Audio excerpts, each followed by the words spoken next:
ఒక లక్ష్యం పెట్టుకుని కరీంనగర్ మున్సిపల్ కార్పొరేషన్ ని BJP గెలుచుకుందన్నారు Bandi Sanjay. Congress BRS MIM కలిపితే 22 సీట్లే వచ్చాయన్నారు. బీజేపీకి మేయర్ పీఠం దక్కకుండా ఆ మూడు పార్టీలు ఒక్కటయ్యాయని ఆరోపించారు.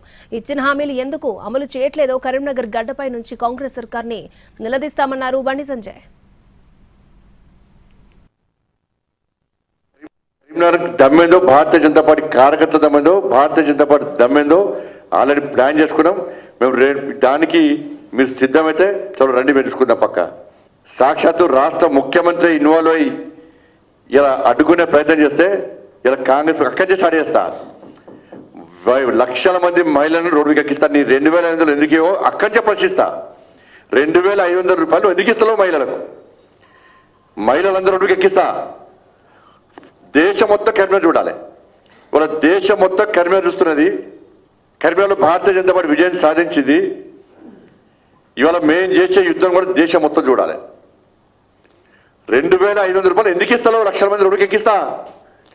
4000 రూపాయలు ఆ తాతమ్మలకు అమ్మమ్మలకు ఎందుకు ఇస్తావు? వాళ్ళని కూడా రోడ్డుకి ఎక్కిస్తా. నడువ రాకుండా కుసో రాకుండా కనబడ్డా కనబడకుండా వాళ్ళని రోడ్డుకి ఎక్కి వాళ్ళ ద్వారా ఆందోళన చేస్తా. నేను చేపట్టే ఆందోళన ఏందో రేవంత్ రెడ్డి గారు తెలుసు, కేసీఆర్ కొడుకు తెలుసు ఏందన్నది.